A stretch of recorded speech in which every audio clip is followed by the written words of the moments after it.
I am Manvi Pandey from Texas Health Resources, and I will be presenting an original research on unveiling gender and racial disparities among NSTEMI patients. So, previous research has demonstrated disparities in treatment of acute coronary syndrome, particularly concerning for racial and gender differences. So, our study aims to investigate the impact of this gender and racial disparities among type 1 and STEMI patients.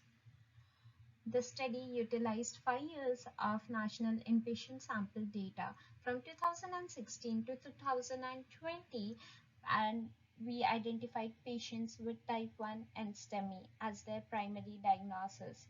Patients who underwent invasive management with coronary angiography or percutaneous coronary intervention were identified using ICD-10 procedure codes. Our inclusion criteria was non-elective adult admissions, and we adjusted for confounders using multivariate analysis.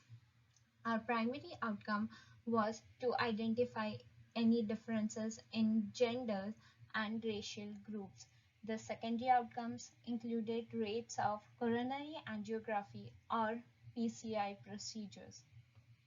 Coming to the results, we identified around 21,53,124 NSTEMI patients, of which 60% were male and 40% were female.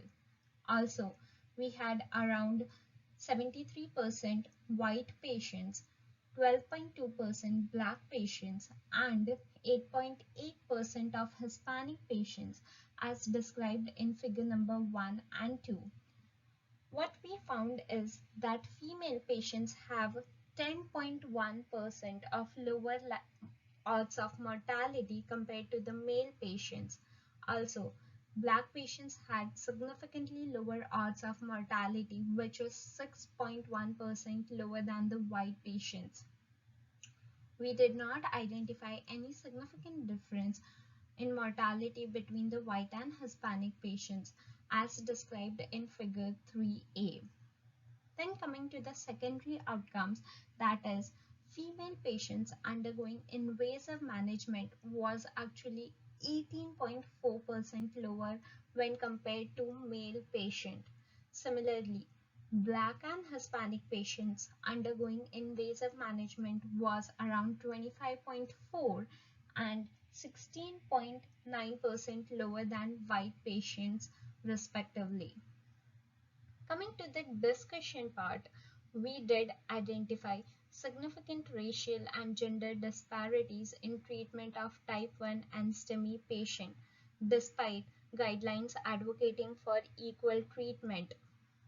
Even though these patients, blacks, Hispanics, and female, have higher comorbidity burden and lower rates of invasive management, their in-hospital mortality is low. A part of this disparity can be contributed to socioeconomic factors, insurance coverage, and geopolitical location. Well, to conclude my research, I would just say that sustained endeavors must be undertaken to address these biases in treatment of NSTEMI patients and thus improve the health equity in cardiovascular patients. Thank you.